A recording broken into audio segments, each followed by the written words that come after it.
Vamos a hablar de trabajo, si les parece, analizar un poquito la situación, no solo en el contexto de lo que viene dejando la pandemia y de todo ese análisis sobre los desafíos del futuro, sino también en el contexto del cambio de autoridades en el sindicato, en la central, en el PIT-CNT. Los augurios o no, de mayor o menor conflictividad, es un escenario que da realmente para bajar un poquito la pelota al piso y conversar. Y un honor que nos acompañe el propio ministro. ¿Cómo le va, Mier? Es un placer. ¿Qué tal? Encantado, un gusto. Saludo a toda la teleaudiencia, encantado. La primera, ¿qué chance tiene realmente el Ministerio de Trabajo de ser un ministerio proactivo o bombero? Es decir, en este contexto, ¿no? Yo creo que, a ver, proactivo siempre. Nosotros tenemos que estar atentos y estar dispuestos a intervenir, a ayudar a que las relaciones laborales se desempeñen de la mejor manera, a promover el empleo.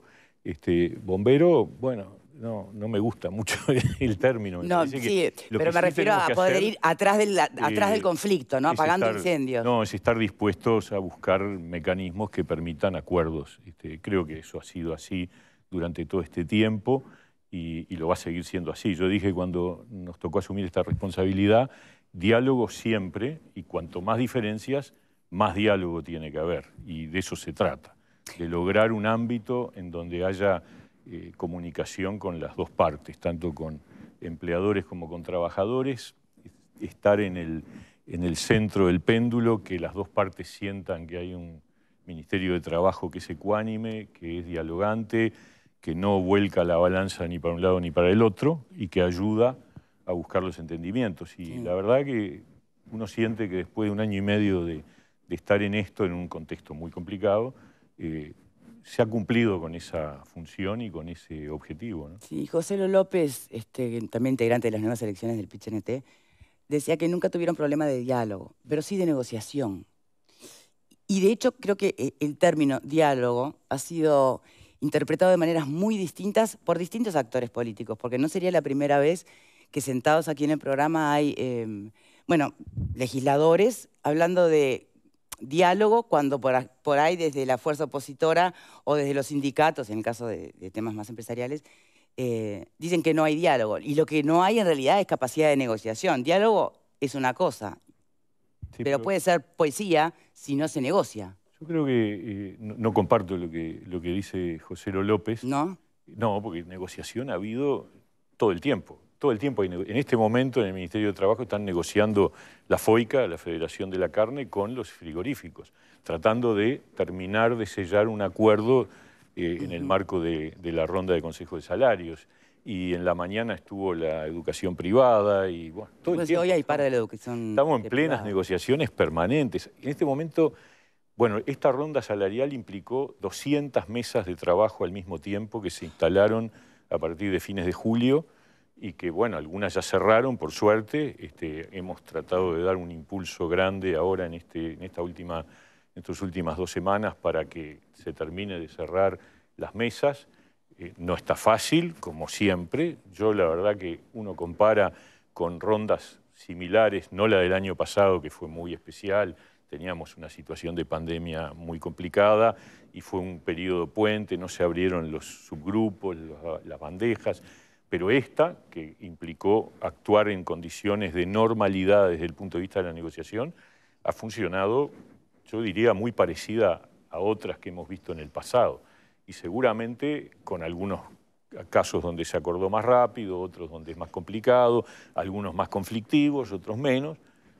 En general, nada nuevo. La recuperación salarial, más que la recuperación salarial, lo ya perdido. Sí. ¿Es algo en lo que se va a poder negociar o debieran darse por perdidos? Sí, a ver, cuando nosotros asumimos, nuestra idea pre-pandemia era que iba a haber una mantención del salario real. Vino la pandemia y eso no fue posible. La verdad, pasó en el mundo entero. Después hubo un acuerdo de cuándo se iba a recuperar lo perdido, claro, que terminó desacordándose y que generó sus conflictos en el momento, ¿no? Nosotros en el periodo puente, por la caída de la economía, que era el indicador que habíamos tomado para definir la pérdida en una pérdida de 4 puntos al finalizar el periodo puente. Y también hay un compromiso que yo ratifico y continúo sosteniendo, que es que en el transcurrir del periodo de gobierno el objetivo es la recuperación total del salario real, de manera tal de que cuando termine este periodo de gobierno hayamos vuelto al poder adquisitivo ¿Del que teníamos 2019? al comienzo. Sí. Ah, ese es el compromiso. A marzo del 20, sí. Porque hablamos de menos salario, menos IVA, menos consumo, menos todo, ¿no? Entonces... Ese es el objetivo. Lo que pasa es que hay que tomar en consideración el contexto, ¿no? El mundo cayó. El año pasado el PBI mundial cayó. Y cuando Fernando Pereira dice, tenemos 100.000 pobres más, sí, es verdad. Vamos a ver cuántos menos tenemos en este año, porque seguramente va a haber una reducción de la pobreza este año, seguro, con respecto al año pasado, pero además hay otra cosa real. En el mundo, en 2020 hubo 110 millones de pobres más, en todo el mundo. O sea, pensar que en el Uruguay podíamos tener una situación excepcional desde el punto de vista de mantener el salario real, mantener el empleo, imposible. Entonces, ahora sí, estamos recuperando el empleo, los números de empleo ya están dando datos muy parecidos a la prepandemia y tenemos que recuperar el salario real. Mieres, discúlpeme, pero usted con lo que acaba de decir me lleva... Yo iba a dejar el análisis político para después, pero me lo provocó.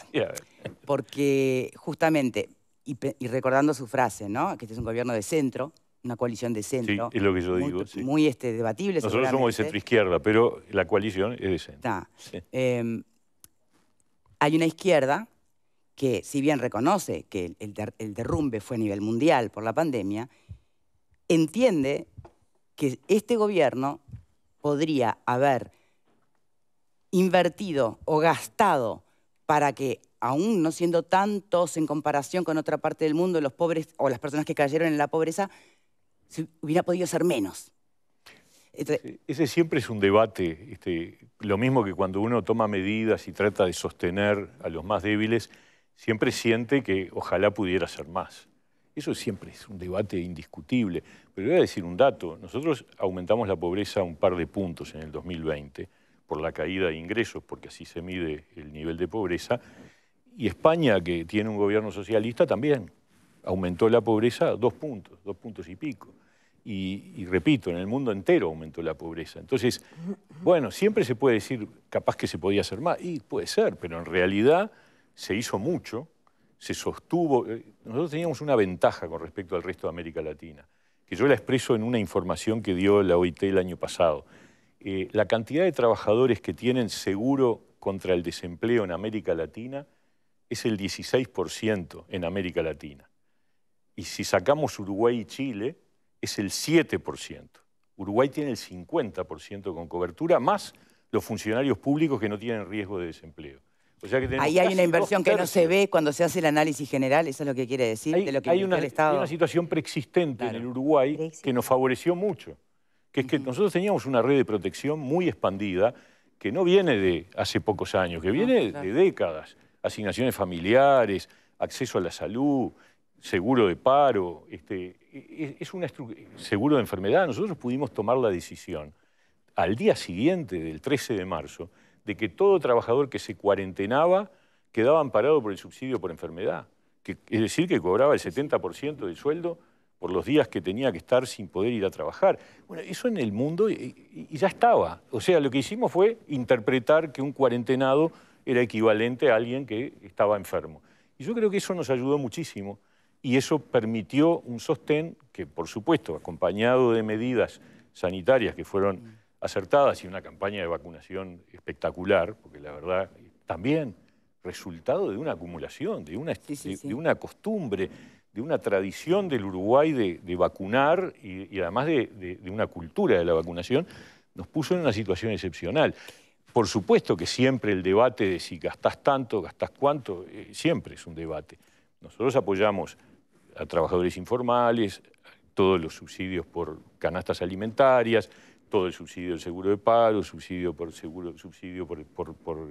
enfermedad equivalente, que en algún momento llegó a estar en 60.000 trabajadores. Nosotros tuvimos 60.000 trabajadores en el pico de la ola que estuvieron amparados por el subsidio por enfermedad porque estaban cuarentenados. Una cosa de loco, 60.000. y se bancó. Y bueno, yo creo que hicimos un trabajo importante, nos cayó encima la tormenta perfecta. Yo no sé si había muchos gobiernos que tuvieran solo 12 días de gestión y les cayó la pandemia. Y bueno, y respondimos, yo creo que muy satisfactoriamente, ¿no? Bien.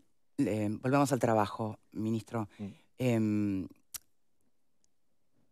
Y al vínculo con los sindicatos, considerando además las nuevas elecciones, Sí. ¿no? ¿Hay persecución sindical, como señalan algunos sectores de izquierda, puntualmente a los sindicatos de la educación por el episodio de San José? ¿Van a presentar una denuncia? Yo vi, sí. La verdad, persecución sindical no hay en este país, de ninguna manera. Puede haber un debate sobre si las acciones realizadas, las Puntualmente conductas en ese realizadas por caso. algún funcionario deban ser sancionadas de tal o cual manera.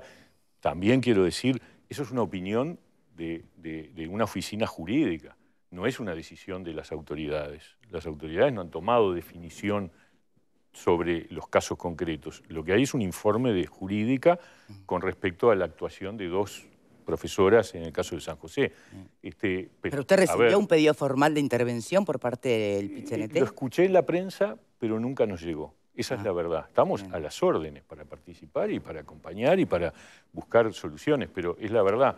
Incluso he preguntado en distintas reparticiones del ministerio, che, llegó el pedido, porque incluso hubo una marcha hacia el ministerio la semana pasada y pensé que ahí iba a estar el pedido de intervención, pero no nos han pedido nada. Eso está en el área de ANEP, eso no ha ingresado en el área del Ministerio de Trabajo. Bien. Nuestro rol es, en que es necesario, obviamente intervenimos en el sector privado y en el sector público también, por supuesto. Ahora, persecución sindical en Uruguay no hay. Y nosotros la verdad que nos sentiríamos muy mal si sintiéramos que hay algo de eso.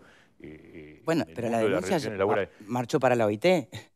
Con la denuncia de que hay, aparentemente a la OIT. La enviaron, todavía sí. Nosotros no tenemos notificación de eso. Ni nos mandaron copia quienes eventualmente la enviaron, y ni la OIT todavía nos dio vista, porque además esas cosas llevan su tiempo y su demora. Pero no nos consta. Tampoco hemos recibido ningún pedido de intermediación, que con mucho gusto lo hacemos, porque para eso estamos, ¿no? Bien. Bueno, no quiero acaparar. Pepe. Ministro, el seguro de paro parcial fue una herramienta implementada por esta administración que tenía, entre algunos aspectos muy interesantes, el hecho de no romper el vínculo laboral, es decir, el trabajador seguía participando de su actividad con menos horario y obviamente con la reducción de su salario. ¿Va a seguir este seguro de paro parcial? ¿Va a seguir para siempre? ¿Qué alternativas hay con respecto a esto? Que fue una herramienta que se pensó para la utilización de quizás 3, 4 meses y luego se fue postergando paulatinamente. Sí, lo primero es destacar lo que tú decís, Pepe. Efectivamente, fue valorado por las dos partes, fue señalado y destacado. Lo lanzamos antes de una semana de que se estableciera la emergencia sanitaria. Fue un reflejo inmediato que la verdad que funcionó bien. Tiene algunos problemas. De hecho, a partir del 1 de octubre cambió la forma en que se tiene que declarar, porque uno de los problemas que teníamos es que no podíamos controlar si se cumplía o no con el seguro de paro parcial, porque el empleador tenía que declarar quiénes habían trabajado parcialmente el mes anterior, y entonces ya no podías chequear si trabajó la mitad o el doble, nada. Entonces a partir del 1 de octubre hay que declararlo antes, y además lo hemos reducido a los sectores de actividad más afectados, hasta el 31 de marzo. Mi impresión es que fue un instrumento de excepción. En general no es razonable que una empresa tenga que mandar a seguro de paro parcial a sus trabajadores, porque se supone que tiene los trabajadores que necesita. Y esa modalidad intermedia de seguro de paro parcial tendríamos que estudiarla para convertirla en permanente, porque una cosa es la excepción, la emergencia, si no, el trabajador tiene que cumplir todo su horario y el empleador le tiene que pagar por eso, ¿no? O sea que en principio estamos en la idea de que el 31 de marzo se termina. ¿Selva? Yo quería reflexionar sobre el tema de la recuperación del salario real, que de alguna manera se ha pospuesto efectivamente hacia el año 24. Y quería traer a colación unas palabras de Gambera, que tú conoces, dirigente de AEGU, un gremio muy serio, y que ha manifestado que en este periodo hubieron 4.000 millones de dólares de depósitos en la banca internacional, financieros de uruguayos en el exterior, y 2.800 millones de dólares de depósitos en la banca nacional. Es mucha plata. Es decir, es más del 10% del Producto Bruto Interno de Uruguay que ganaron unos pocos uruguayos, porque no son muchos, son unos pocos. Incluso él dice el 60% de esos depósitos son de más de 100.000 dólares. Y esto se refiere a un comentario que hizo el presidente de la República sobre los Maya Oro, cuando dijo, bueno, le preguntaron si cabía o no pedirle más contribución a los Maya Oro, porque hubo gente que ganó mucha plata en este periodo. A pesar de la pandemia, hubo gente que ganó mucha plata y hubo gente que perdió mucha plata. Y la respuesta de Lacalle fue, bueno, al líder del pelotón no se le ponen frenos ni se le aplican impuestos, pero porque es el que tira la economía, el carro hacia adelante. Pero tal parecería que con estos datos que da Gambera, ese dinero no derramó en la economía interna del Uruguay. Y tal parecería que sí estaría bueno tener, porque el Fondo Monetario incluso lo propuso, y hay países en Europa que también lo han implementado y estudiado, un impuesto progresivo a este capital que de alguna manera beneficie a quienes han sido más perjudicados, que son los que se han quedado sin trabajo y los que han perdido efectivamente parte de su cuota de salario real. Y mi pregunta es, ¿no parece un poco electorero que sea justo en el año de las elecciones que se vaya a aumentar el salario hasta llevarlo a un grado de salario real? ¿No debería ser antes porque hay condiciones para hacerlo antes? Hay varias cosas en todo tu razonamiento, Selva, que me parece que es importante aclarar. Primero, Lacalle Pou hizo esa referencia al Maya Oro en el momento más álgido de la pandemia, cuando era importante mantener los motores de la economía encendidos. No lo ha reiterado, se ha usado hasta el hartazgo por parte de la oposición como una forma de identificar una postura del gobierno como favorecedora de los sectores más ricos. Pero lo que se dijo en aquel momento tuvo relación con lo que estaba pasando en aquel momento, que era que nosotros no podíamos golpear con más impuestos a lo que estábamos tratando de mantener funcionando, que era la economía, y porque la situación era de riesgo, de alto riesgo, porque no sabíamos cómo venía la mano, y entonces en ese momento fue dicho eso y nunca más fue repetido. Lo que se ha repetido hasta... Pero tú te acuerdas que Uriarte, siendo ministro de Ganadería, manifestó expresamente que agradecía que el gobierno no hubiera aumentado los combustibles en el momento de la cosecha y la siembra. Sectores que ganaron muchísimo dinero porque aumentaron los precios de los commodities en el mundo. La segunda apreciación que quiero hacer es que cuando hablan de aumentar el salario real, no estamos hablando, no es lo mismo, a ver si me explico. Los que han depositado 4.000 millones de dólares no equivalen a los empleadores. Podrán ser algunos de ellos, algunos, pero cuando estamos hablando de cómo se fija el salario y si aumentás el salario o no aumentás el salario, tenés que tener en cuenta la realidad de que el 96% de las empresas uruguayas son microempresas. Y entonces son ellos los que tienen y emplean alrededor de la mitad de los trabajadores del país. Por eso estoy hablando, entonces, es un sector muy pequeñito el que hizo esos depósitos. Cuando tomás decisiones de aumento del salario, estás de alguna manera exigiendo un esfuerzo al empleador en general. Entonces, en un momento donde caía la producción, donde el Uruguay perdió 5 puntos de PBI, 5 puntos con la medición, con el criterio metodológico del año pasado, 6 puntos con el nuevo criterio. El aumento de salarios era realmente muy difícil de sostener. Entonces, ahora sí, vamos a empezar a recuperar ya con esta 9ª ronda. Hay 2 años donde se supone que se recupera alrededor del 40%, sin perjuicio de decir, por ejemplo, supongo que la industria cárnica está dentro de los que, bueno, están negociando un acuerdo que implica que no hay pérdida de salario real para los trabajadores del frigorífico. Esa es la negociación que está en este momento arriba de la mesa. Y hay otros sectores donde también se están negociando pautas o acuerdos que van por encima de esa pauta que manejamos desde el Poder Ejecutivo, con la preocupación de mantener el empleo. Ahora el empleo viene mejorando, bárbaro, mejor. Entonces podremos ir hacia la recuperación del salario real más rápido. Y no es electorero porque la ronda termina en julio del 23. Y ahí habremos llegado a una recuperación para los que no hayan recuperado antes, porque, repito, hay sectores que están, digamos, haciendo acuerdos más amplios que el que establece la pauta del Poder Ejecutivo. A partir del 23 se abre una nueva ronda en julio del 23, que todavía falta un año y medio para las elecciones, y ahí definiremos una nueva pauta donde el objetivo es que sí, que al terminar el periodo de gobierno le podamos decir a la ciudadanía, cumplimos. Es decir, recuperamos el salario real que no hubiéramos querido que se perdiera si no hubiera pasado lo que pasó en el mundo entero, ¿no? Ministro, ¿usted comparte la teoría de las mallas oro y el derrame? Yo comparto la teoría de que la economía tiene que crecer y que crecer implica tener la preocupación por todos. Ahora, también creo en la redistribución, creo en la necesidad de apoyar a los más débiles. Creo que el Uruguay en ese sentido es un país que históricamente ha hecho eso, ha tenido la preocupación por los más débiles, a veces con más fuerza, a veces con menos fuerza, pero en realidad nosotros somos depositarios de un estado de bienestar que incluso fue, digamos, el decano a nivel casi mundial, porque empezamos con un esquema de estado de bienestar allá por principio del siglo XX y lo hemos mantenido hasta ahora, incorporando en cada momento situaciones nuevas. Ayer el Parlamento, por iniciativa de una legisladora de la coalición de gobierno, otorgó nuevos derechos a la maternidad y a la paternidad, amplió la licencia por maternidad, y eso está ocurriendo ahora.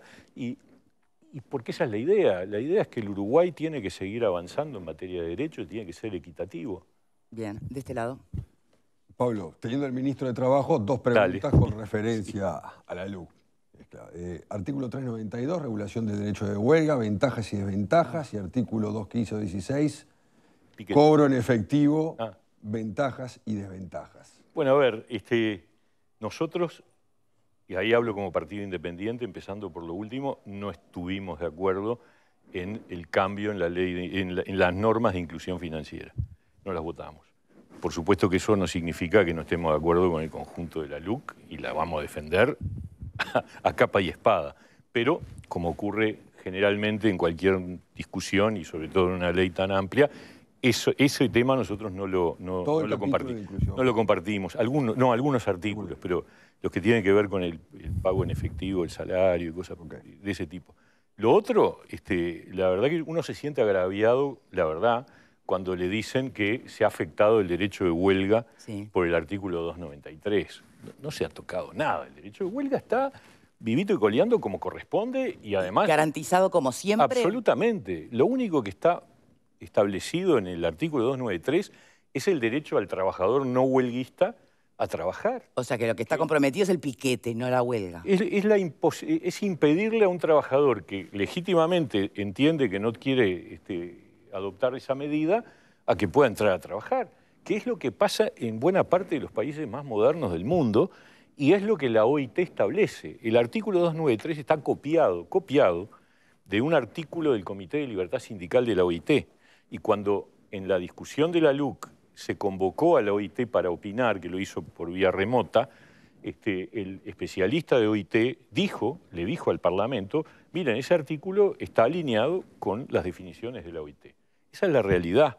Entonces, lo que estamos haciendo, además se ha hecho ya en varias oportunidades en este año y medio, es que cuando hay una actividad, hay una medida gremial, la huelga, todo el derecho.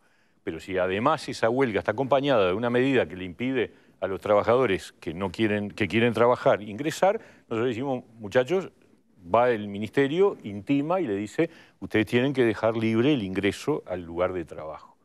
Y en general lo que hace el sindicato es acatar. Y si no lo hace, tenemos que llamar al Ministerio del Interior. Y lo que ha pasado en algún caso es que el Ministerio del Interior va, solicita y se cumple. Esa es la realidad y no hay drama, pero no hay afectación del derecho de huelga, para nada, porque además este país es un país que es de los primeros del mundo en aprobar el derecho de huelga, como tantas otras libertades laborales en el Uruguay, derechos laborales. Entonces, me duele porque es injusto y no es verdad. No es verdad. Otra cosa, y además digo, en el periodo de gobierno del Frente Amplio, durante los 15 años, se prohibía ocupar en los lugares públicos. O sea que los trabajadores públicos ya tenían esta limitación. Hay que recordar la policía del periodo de ocupar, Bonomi, no el derecho de huelga, la ocupación. La ocupación, sí. No el derecho de huelga. Sí. No, claro. Es que yo no puedo decir que el gobierno del Frente Amplio limitó, restringió el derecho de huelga, pero sí impedía lo mismo que ahora nosotros extendemos a todos los trabajadores públicos y privados. Mire, usted tiene todo el derecho de tomar todas las medidas gremiales, pero no puede impedir que se acceda al lugar de trabajo. Y eso lo hacía el Frente Amplio en los gobiernos anteriores solo para el sector público. ¿Se acuerdan? Cuando se desalojó el Codicen por la policía. Bueno, y nosotros lo que hicimos es decir, no, esto tiene que ser parejo para todos y además equiparar el derecho del trabajador y del sindicato a manifestarse, a expresar sus reclamos, a parar, a hacer huelga, con el derecho del trabajador que legítimamente, por las razones que fueran, dice, no, yo quiero trabajar. Bien. Es muy sencillo. Pupo. Bueno, el ministro me esquiva hablar del vallismo, entonces me la mueve por ahí, no me dice claramente que muchas de esas medidas que está tomando e instrumentos que está utilizando provienen del neto cuño vallista, como puede ser el seguro de paro. Yo creo que es una construcción colectiva, la que y lo es. Uruguay ha construido un estado de bienestar con el aporte de muchos partidos, de distintos gobiernos en distintas épocas. Y lo es. Y además, y es un gran valor que tiene el Uruguay, ¿no? Pero además, ministro, yo estoy muy orgulloso que el Uruguay puede cambiar de signo de gobierno, pero hay instrumentos, hay herramientas, hay organismos, hay cosas que se mantienen dentro de una determinada matriz. Y eso está muy bueno. Porque yo lo he leído en los últimos días, a usted hablar de una especie de... que hay gente muy interesada en encontrar una suerte de enemigo imaginario. La teoría conspirativa. La teoría, sí. Yo creo que a gran parte de la izquierda uruguaya hoy necesita construir enfrente suyo un enemigo que, ¿no? Hay un pulpo con muchos tentáculos que está buscando de alguna manera conspirar contra los intereses del proletariado. Todas esas viejas teorías que fueron desapareciendo en el mundo.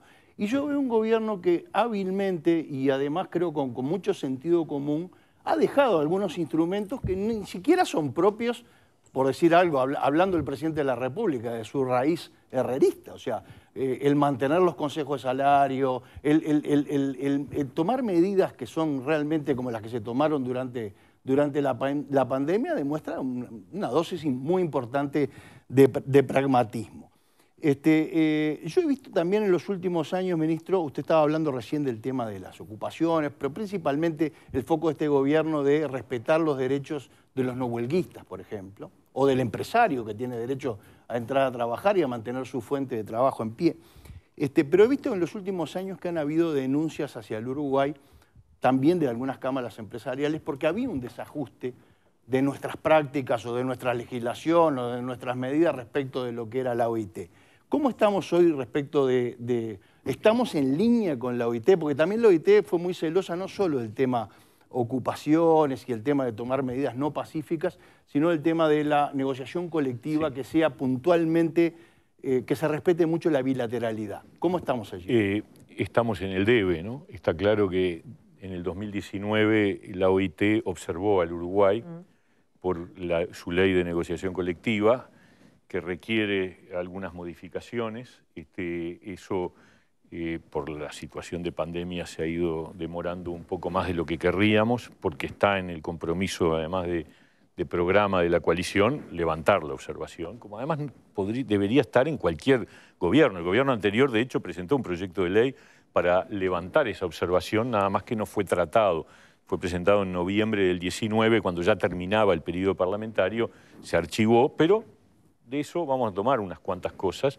Y el dato concreto es, nosotros tenemos en el Parlamento hoy presentado una ley que regula la personería gremial de sindicatos y de organizaciones empresariales, que está para el análisis del Parlamento, que fue tratado en el Consejo Superior Tripartito, que fue acompañado en términos generales, más allá de algunas diferencias puntuales, Eso resuelve uno de los temas, pero hay otros que deben ser objeto de corrección legislativa y concretamente el lunes próximo está citado el Consejo Superior Tripartito por este tema y nosotros vamos a presentar un anteproyecto para que sea considerado por las partes y esperamos antes de fin de año enviar al Parlamento el proyecto de ley que corrige la ley de negociación colectiva para ponerlo en línea con OIT, porque la verdad que el Uruguay, que es un país modelo en términos de adopción de los convenios internacionales del trabajo, esté en la lista de países observados por la OIT, es una situación que no le gusta a nadie, ¿no? O sea que nosotros tenemos que levantar esa observación. Y específicamente el tema de la personería jurídica sí. de los sindicatos. Está en el Parlamento, nosotros hemos pedido que se le dé la mayor velocidad posible. Eso implica, a ver, sobre esto también hay mucha mitología en el sentido de que muchos de los sindicatos tienen personería jurídica. Sí, por el MEC. Lo que nosotros creamos es una nueva personería gremial por el Ministerio de Trabajo, que es más sencilla, más rápida y que está alineada con orientaciones que existen en otros países del mundo. Fue acordada con el PIT-CNT y con las cámaras empresariales. Hay un punto de discrepancia con el PIT-CNT, que es el descuento de la cuota sindical. Nosotros incluimos en el proyecto de ley que para el derecho al descuento automático de la cuota sindical, el sindicato tiene que tener personería gremial. Y eso el PIT-CNT no lo comparte, pero tampoco ha hecho una oposición muy grande. Y yo creo que está bueno el condicionamiento por esto, hasta por preocuparnos por la propia responsabilidad del sindicato. Porque un sindicato que no tiene personería gremial no puede tener cuentas a su nombre. Por lo tanto, las tiene a nombre de sus dirigentes. Lo cual es un problema para el propio dirigente, porque no ha habido ningún lío, ¿no? La verdad. En esto no ha habido ningún problema. Pero mañana pasado puedes tener un problema. Pongamos el caso, que obviamente nadie espera que ocurra, pero fallece un dirigente sindical que tiene en su cuenta personal la plata del sindicato y es un lío. Hay que reclamarle a los herederos la cuenta del sindicato. Es un lío. Es complicado. Y claro, entonces es razonable que las organizaciones sociales, todas, no solo los sindicatos, cualquiera, tenga personería jurídica porque es lo que le permite la responsabilidad. Y también cuando el sindicato reclama ver las cuentas de una empresa, si una empresa pide un descuelgue, por ejemplo, para pagar salarios con menor valor porque está en una situación de crisis, y el sindicato pide conocer el balance de la empresa para entender si realmente no está haciendo bulla, y bueno, tenés que tener personería gremial porque tú estás accediendo a una información obviamente reservada, y entonces si mañana se maneja mal esa información, ¿a quién responsabilizás? Entonces tiene que haber una personería gremial. Sí, yo creo que en eso además están de acuerdo en el PIT-CNT con que haya esa posibilidad de personería gremial. Veremos qué trámite parlamentario, ojalá sea rápido. Me parece que todos vamos a estar más contentos y tranquilos. Es un tema de dar un sistema de mayor responsabilidad para todos. Bien, ¿qué opina de Marcelo Abdala como el nuevo presidente? Bien, tengo muy buena relación con Marcelo. Yo he dicho y lo digo ahora nuevamente, el Congreso del PIT-CNT es un Congreso que ha ratificado una continuidad, una conducción. O sea, no hay grandes cambios. Hay cambios en los nombres, pero prácticamente nosotros tenemos una relación permanente con los dirigentes del PIT-CNT, van al Ministerio de Trabajo de manera muy asidua. Marcelo Abdala formaba parte, era el secretario general del PIT-CNT hasta la semana pasada. Sí. O sea que integraba siempre las delegaciones junto a Fernando Pereira, Milton Castellanos y algunos otros. O sea que yo lo que noto es que hay una reafirmación de una continuidad en la conducción con la que existen enormes diferencias políticas que son obvias, son conocidas, que tienen que ver con el tema de la LUC y el referéndum y tantas otras cosas y los cuestionamientos que hacen al gobierno. Obviamente ahí tenemos grandes diferencias, pero independientemente de eso hay un diálogo muy fluido, muy permanente. Quiero decir, por ejemplo, el Consejo Superior Tripartito el año pasado fue citado 8 veces, que eso fue el doble de las veces que fue citado en todo el periodo de gobierno anterior. O sea, eso indica, y llevamos 2 rondas salariales en 1 año y medio. O sea, eso indica el grado de interacción y de diálogo que existe entre este gobierno y los actores sociales, particularmente el movimiento sindical, que es con lo que uno dice, che, pero acá hay diferencias, hay riesgos. No, hay un buen diálogo y con Abdala hay una excelente relación. Yo le mandé un WhatsApp para felicitarlo por asumir la presidencia, que me respondió. Le iba a preguntar, ¿y se lo contestó? Porque clavó claro, el visto. No, contestó, o le clavó el visto, claro. contestó inmediatamente. Hay muy buena relación. Porque lo cortés no quita lo valiente, porque hay enormes No, por diferencias, supuesto. pero enormes y muy claras, y además las decimos con total claridad, como corresponde. Pero eso no puede evitar la posibilidad de negociar, de dialogar No, pero además, negociar y acordar. Son tiempos de aprendizaje constante, ¿no? Y de incertidumbres. Y en ese lugar hay una palabrita que genera mucha incertidumbre y es el concepto de la flexibilización laboral, ¿no? Que después por la vía de los hechos no sé si precisan ley o se dan solos. ¿Qué opinas? A ver,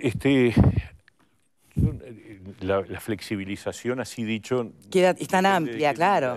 Por eso digo que genera incertidumbre. Que hay que modernizar las relaciones laborales, no tengo duda. Yo tengo la convicción de que sería muy bueno, pero reconozco que es un tema muy de fondo y que lleva mucho tiempo.